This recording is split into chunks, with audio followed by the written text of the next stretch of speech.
কোটা ইস্যুর যৌক্তিক এবং বাস্তবসম্মত সমাধানের লক্ষ্যে তাদেরকে নিয়ে আমরা কোনো প্রকার খোলা পানিতে মাছ শিকারের চেষ্টা যেন কেউ করতে না পারে সেই লক্ষ্যে সচেষ্ট রয়েছি এবং কাজ করছি। পেছনের দিকে নিয়ে যান আপু, পেছনের দিকে।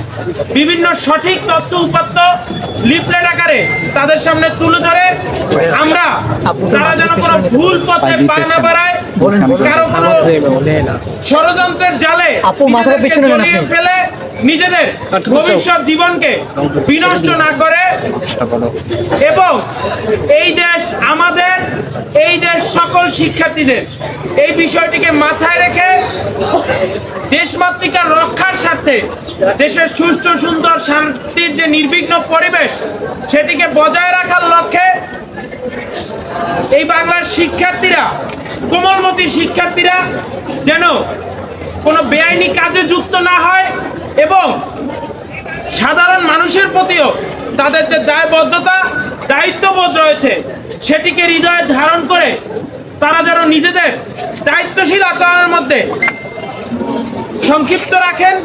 কারণ আমরা ইতিমধ্যেই দেখতে পাচ্ছি, লক্ষ্য করছি শিক্ষার্থীদের এই আন্দোলনে যারা সবসময় শিক্ষার্থীদের কাঁধে ভর করে, তাদের মাথাকে কাজে লাগিয়ে, তাদের মেধাকে কাজে লাগিয়ে ষড়যন্ত্র করে এই দেশকে, এই দেশের অগ্রগতিকে শেখ হাসিনার নেতৃত্বে স্মার্ট বাংলাদেশের লক্ষ্যে আমাদের যে অভিযাত্রা সেটিকে বিঘ্নিত করার চেষ্টায় মগ্ন রয়েছে, সেই ধরনের লোকজনের এই আন্দোলনে সম্পৃক্ততা আমাদেরকে সত্যি উদ্বিগ্ন করে, ভাবিয়ে তোলে।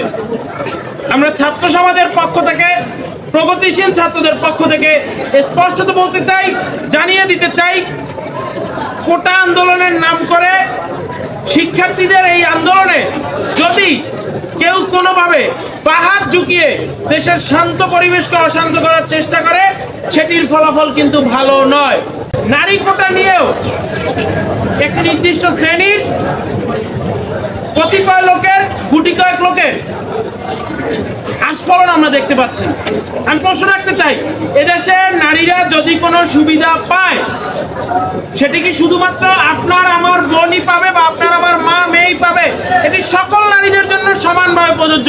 তাহলে এখানে সমস্যাটি কোথায়? এর উদ্দেশ্য কি? এদেশের নারীদেরকে পিছিয়ে দিয়ে পশ্চাৎপদতার দিকে ঠেলে দিয়ে কারা সামনের দিনে এদেশকে মৌলবাদী, জঙ্গিবাদী রাষ্ট্রে পরিণত করার ভাবধারা কায়েম করতে চায়, এগুলো আমাদেরকে খতিয়ে দেখতে হবে। জেলা কোটা, জেলা কোটা নিয়ে কথা হচ্ছে। জেলা কোটার ফলে কি কোনো নির্দিষ্ট জেলার লোকজন সুবিধা পাচ্ছে? না, অবশ্যই না। জেলা কোটার মাধ্যমে যেটি নিশ্চিত করা হয়, পশ্চাৎপদ যেই জেলাগুলো রয়েছে কিংবা যেই জেলাগুলো থেকে তুলনামূলকভাবে উচ্চ চাকরিতে অংশগ্রহণ কম, সেই জেলাগুলো থেকেও জানি সমানভাবে মানুষ উঠে আসে। এটাই তো বৈষম্যহীন বাংলাদেশ গড়ে তোলার একটি প্রতিচ্ছবি, যে বাংলাদেশের কোনো জেলায় জেলায় কোনো ভেদাভেদ থাকবে না। 64 জেলার সকল জেলায় সমানভাবে মানুষ উপরের স্তরে উঠে আসবে। এক্ষেত্রে সমস্যাটি কোথায়? সেই প্রশ্ন তো আজকে রাখতেই হয়। আমাদের এই দেশ 9 মাসের রক্তক্ষয়ী স্বাধীনতা যুদ্ধের পরে স্বাধীন হয়েছে। আমাদের মুক্তিযোদ্ধারা তাদের জীবনকে তুচ্ছ জ্ঞান করে এদেশের মানুষের জন্য স্বাধীন বাংলাদেশের পতাকাকে ছিনিয়ে এনেছে। সেই মুক্তিযোদ্ধাদেরকে নিয়ে এত অ্যালার্জি কাদের?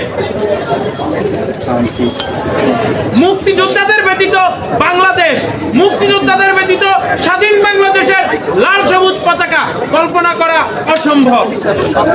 মুক্তিযোদ্ধাদেরকে যথাযথ সম্মান দিতে হবে।